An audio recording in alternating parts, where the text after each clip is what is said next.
foe is not invincible. You hold the treasure. The power to defeat it in your own 2 hands. The treasure? You mean... The names! It's the Marechaussee Hunters' names! How are we supposed to... You forget, Paimon? There's still one skill we saved until the very end. Hunters fight not for fame, but to aid the people whenever they are summoned. Walter the Marechaussee Hunter, master of 1,000 tricks, executioner of the Phantom Hunters, I call for aid! Est, the Marechaussee Hunter, inheritor of Cassiodor's will, judge of the Shadow Hunters. Answer my call!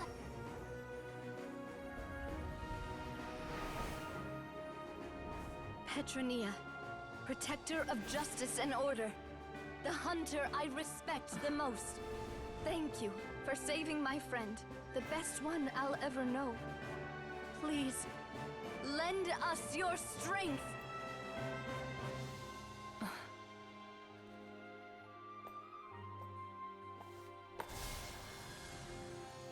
We have come to answer your summons.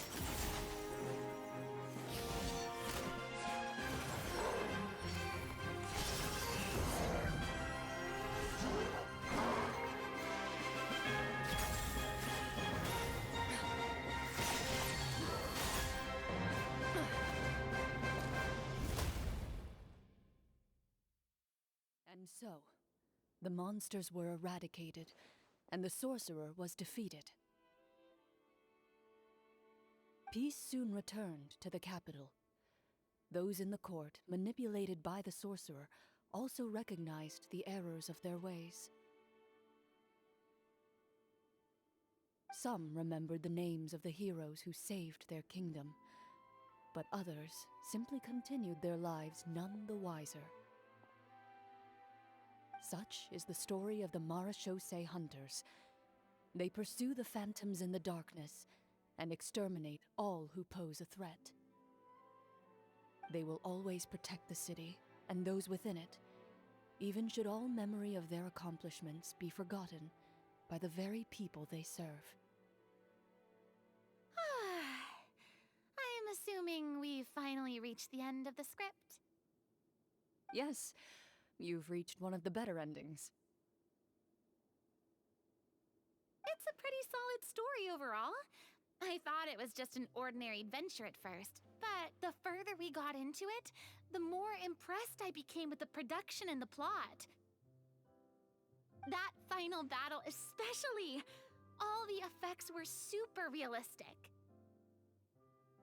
Oh, right. Yeah, totally.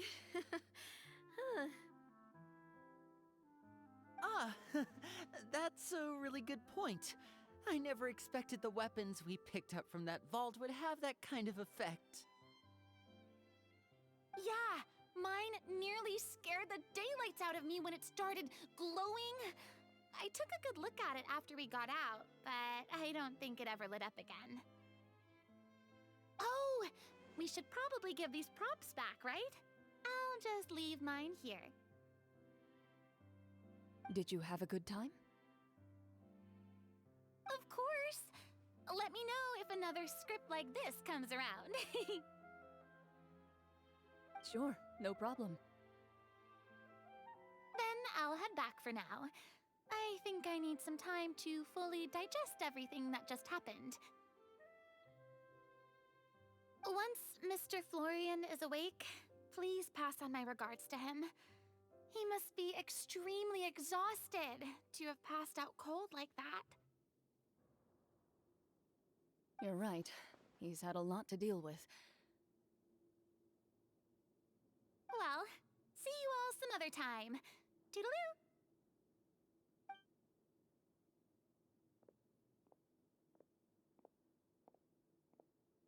Okay, so, can I ask now? I think it should be fine, yeah. What in the world was going on back there? So you saw through all of that? That time in the cave when you told us to close our eyes, It'd be weirder if we didn't notice anything. I was dying of curiosity the entire time. I mean, you did a pretty bang-up job of pretending nothing had gone wrong. Farina actually looked like she thought all of it was planned. Guess none of us wanted to be the one to break the illusion. What are you all talking about? Oh, wait. Don't tell me Paimon never... Oh, this is all my fault. It's not too late to cover your ears. Here, Paimon, I'll do it for you. Bit late for that, don't you think?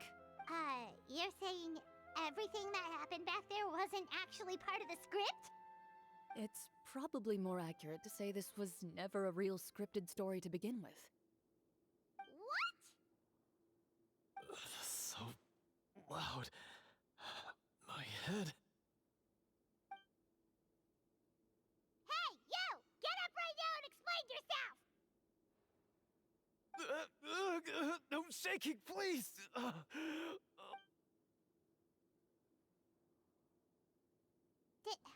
Did Paimon just hear that right? You guys made up that whole last part on the spot? It's not nice to lie to people, but Paimon's gotta admit, that was a really good story, Florian. Oh, and nice improvisation, Clorinde! Yeah, it was like watching a magician improvise a spectacular magic trick after forgetting an important prop. If Paimon knew something was wrong with that vault, she would have floated straight in the opposite direction. Everything was under control. As if you've ever described a situation as being out of control. I'm pretty sure any situation you consider to be easy to handle would scare a reasonable person half to death. Guess I'm just used to it. You must run into a lot of unexpected situations then. That explains why you're so good at coming up with things on the spot. As for you, Florian, I know there's no excuse for what I did. I'll turn myself into the guards at once, confess my crimes, and accept any punishment that comes my way. I would say you've already suffered more than enough.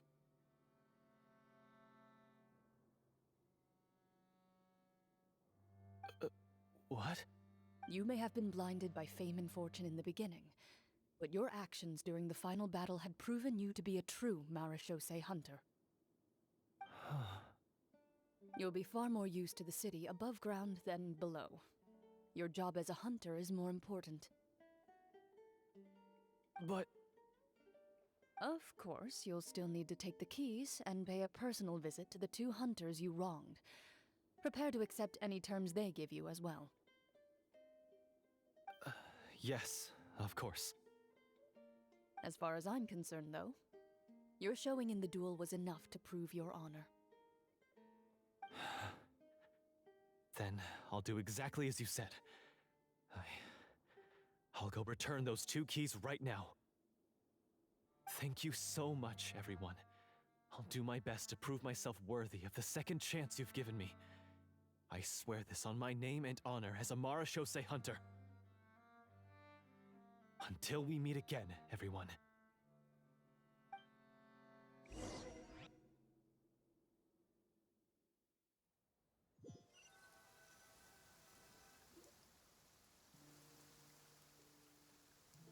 Speaking of Marechaussee hunters, what should we do about the treasure in that cave?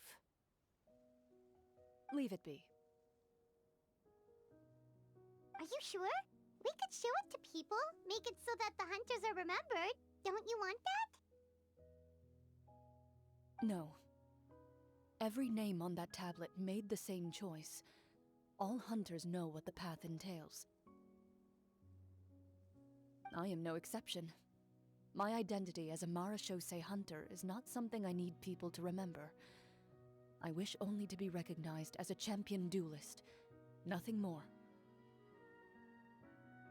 That's certainly very different from the path of a magician. Still, I admire your decision. Wait! Paimon just remembered something. If there were no special effects involved, Why did our weapons begin to glow during the battle? That's because the Marachose hunters of ages past would often imbue their weapons with special enchantments to suppress the monsters. Whenever a monster was nearby, their weapons would start to glow. Oh, so that's why they had an effect on that guy near the end. I really thought the summons were doing all the work. Well, I'm sure the summons were a part of it too. Oh? How so? This particular Devorator probably hailed from the same era as the hunters we saw in the room. The names you recited all belonged to the bravest hunters. Countless monsters fell to their blades. That's likely why the Devorator visibly reacted when you said them out loud. So the names held the power all along! Navia, everything you said during your summon. Huh? Oh, I meant what I said. I mean, it was true to my character, so yeah, I'm glad you heard it. Just don't make me repeat myself. It's embarrassing. I really appreciated those words. All right. Don't get all sentimental on me. Anyway, let's not talk about that anymore. I'm going to go on ahead. Don't fall too far behind now. She ran off! I should probably head back as well. This story was truly incredible. I might have to spend the whole night telling my siblings all about it. Goodbye.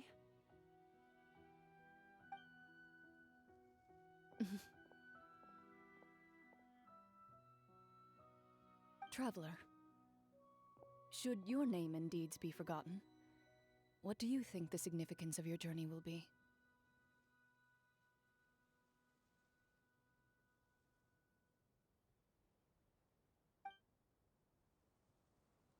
I suppose the significance would be the journey itself and the world we helped create. There's still value in the time I shared with everyone here, in the things we were able to accomplish, even if no one remembers them.